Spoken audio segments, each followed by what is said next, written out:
حياكم الله، نتمنىكم كلكم تكونوا على خير وما ناقصكم خير.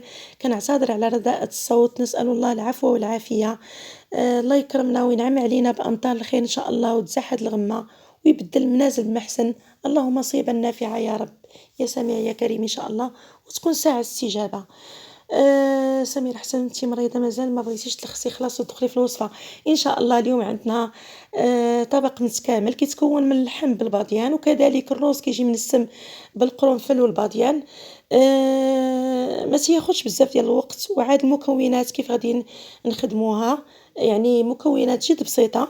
دائما كنعتمدوا على الوصفات اللي كتكون في المتناول، ما تكونش اعجازية، هكا باش كلشي يمكن ليه يطبقها ويخدمها. اول حاجه تنخدموا باش نخدموا اللحم بالباضيان، كنحتاجوا واحد الكميه ديال اللحم على حسب، سواء كيلو او لا كيلو 500 غرام، يعني المهم على حسب عدد الافراد او على حسب الكميه اللي نقدروا عليها. خمسة الحبات ديال الباضيان، والملح، ومعلقه كبيره ديال العسل. يعني مكونات جد بسيطه كيف قلت قبل. بالنسبه للروز كنحتاجوا مثلا 2 زلايف ديال الروز و4 زلايف ديال الماء، دائما ضعف، و3 دنجيمات ديال الباضيان، 7 الحبات ديال القرنفل، عود ديال القرفة، 5 الحبات ديال الهيل اولا قعقله دائما بالوتر، بصله حجم صغير، والملح، ونص كاس ديال الزيت باش نقليو داك الروز. اول حاجه باش نخدمو اللحم بالباضيان، تناخدو ديك الكميه اللي عندنا ديال اللحم، كنحطوا الكميه ديال اللحم في طنجره الضغط، كنرميو عليها نجيمات ديال الباضيان، من بعد كنديروا الملح، كنحركوا غير بالطريقه العاديه كيف كتلاحظوا هكا، يعني باش كتوزع الحبات. ومن بعد كنبغيو بديك المعلقه الكبيره ديال العسل، الا كان عندنا الزمزمي او نوعيه ممتازه كان احسن. صافي كنغلقوا الطنجره كيف كتلاحظوا، كنديروها على عافيه مهيله، يعني بلا قطره زيت بلا ما بلا والو. نقصوا العافيه باش كيطلق داك الماء، اللحم باش يطلق الماء ديالو، وكيطيف غير داك الماء ديالو اللي غادي ينزل منه. دائما العافيه تكون مهيله. صافي، ونخليوها على اتساع. ندوزو الوصفه المواليه. كيف كتلاحظوا غناخدو الزيت غنديروه في الطنجره، اولا يعني الاناء اللي غادي نخدموا فيه. الطنجره اللي غادي نخدموا فيها يستحسن انها تكون كبيره في الحجم، ويا ريت لكانت ثقيله احسن. نخليو الزيت يسخن، ونتكو دوك الحبات ديال القرنفل في البصله هكا باش كيسهل علينا اننا في ساعه نهزوهم. من بعد ما كيسخن داك الزيت كنرميو فيه ثلث ديال الكميه ديال الرز، يعني زلافه لا روب مثلا نرميوها، اولا نقدروا نرميو حتى زلافه عادي ماشي مشكل، ونحتفظوا بالكميه الثانيه. دائما الرز كنكونوا غسلناه مسبقا ونشفناه مزيان مزيان عاد هكا باش ما يطرش عندنا الزيت في الوقت ديال القلي.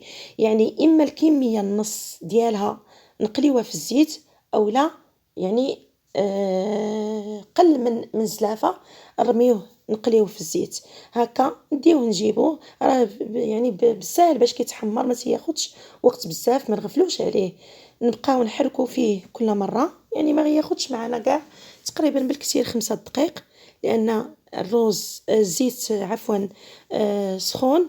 صافي كنبقاو نديو فيه ونجيو فيه كنبقاو نديو فيه ونجيبو فيه، لان بس ماشي بالسهل عليا باش نتكلم، كنحس بالصوت ديالي ما مساعدنيش باش نعاود نشرح مزيان، ولكن كنتمنى نوصل الرساله مزيان. هكا راه في ساعه تيتحمر، وواحد الريحه ديال القلي ديال الزيت كطلع بحال ريحه ديال الاركان ملي كيكون كيتحمص. هكا حتى كنحصلوا على هذا اللون يعني ذهبي فاتح. صافي ما نزيدوش نعطيوه بزاف عاد القلي. من بعد كنرميو الكميه المتبقيه ديال الرز، دائما الرز كله كان مغسول مسبقا ومنشف، وكنرميو عليه الماء اللي طيبنا هكا باش ما كيطرش معنا، ما يطرش علينا داك الزيت اللي اصلا سخون.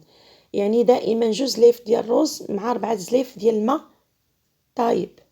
صافي، ومن بعد كنرميو المكونات كلها، الحبه ديال البصله اللي تكينا فيها القرنفل، الباضيان، الهيل، الملحه، المكونات كلها بصفه عامه. صافي ونغلقو عليه، عافية مهيلة، أصلا الماء عندنا سخون، العافية مهيلة. ونرجعو للطبق الأول، كدوز تقريبا 30 دقيقة تنحلو عليه تلقاوه يعني فرز داك الماء ديالو، طلقو وطلق الزيت ديال اللي كاين في اللحم، اللي هو ليدان ديك الشحمة اللي دابت. صافي ونعاودو نسدو عليه 30 دقيقة تانية. هاد المرة شوية غنزيدو في البوطة هكا باش كيتشرب لينا. كنرجعو الروز ديالنا كنلقاوه في البلاصة يعني طاب، ما كياخدش تقريبا 30 دقيقة. علاش كنسبقو اللحم هو الاول؟ باش كيجي الروز يعني موازاة معاه طيبين بجوج في وقت واحد. هكا كنلقاو الروز في ساعة طاب، متياخدش وقت طويل، ودائما العافية مهيلة. من بعد كنحيدو ديك البصلة اللي تكينا فيها الحبات ديال القرنفل. صافي كيف كتلاحظوا كيجي معزول كأنه مبخر. طعم يعني كنتمنىكم تجربوه باش حيت عادة ما كنقليوش الروز بزاف، عاد ما داخلش عندنا في اطار الوصفات ديال الروز انه تنقليو مبخر اولا سفا اولا يعني بلا صوص اولا. ولكن الوقت اللي غادي نديرو هاد الوصفه هادي غتولي عندكم حتى هي داخله في اطار الوصفات اللي غادي تنال الرضا ديالكم ان شاء الله. كنرجعوا اللحم كنلقاو صافي شرب داك الماء ديالو، وفرز داك الزيت مزيان اللي هي غيبقى يتقلى فيه حتى غيتشرب مزيان داك الزيت. كيف كتشوفوا الى حركنا يعني الجهه اللي كانت محاذيه للقاعده ديال طنجره الضغط، كيف كتشوفوا كتبان كانها محمره في الفران. يعني صافي كنبداو نقلبوهم باش الجهه الثانيه حتى هي كتاخذ اللون، وحنا كنحركو كنلقاو كل شيء اللحم يعني خدا لون موحد كأنه محمر في الفران كيف قلت.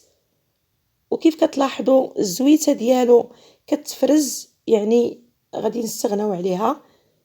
من بعد غادي نهزو غير الطريفات ديال اللحم بوحدهم في الدغيساج. يعني كيجي رائع هاد اللحم صراحه، نتمنىكم تجربوه. بالنسبه للحم سواء البقري سواء الغنمي، اي جهه مثلا كتبغيوها في الطبق ديالكم يمكن لكم تخدموها. جهه ديال الكتف الفخاد على حسب. وهكا كنكونوا حصلنا على طبق متكامل. يعني الروز كيجي معزول كيجي منسم، كيف قلت لكم كانه طيب بالزيت هرقان، لان ديك العمليه ديال القلي ديال ديك الكميه ديال الروز هي اللي كتعطي ديك النسمه مغايره وعجيبه يا سلام صراحه. وبالنسبه للحم كيف كتلاحظوا كيجي مجمر محمر واقف بلا كثر التوابل بلا والو، كيجي منسم بالباديان، الباديان عجيب عجيب في الطياب. نتمنىكم تجربوا هذا الطبق الرئيسي، يعني غيعود داخل عندكم في اطار الوصفات كيف قلت، اللي ما غاديش تبداو تنازلوا عليها. بالعكس انا فيما كنكون نشتاق لهذا الطبق دائما تنخدمه.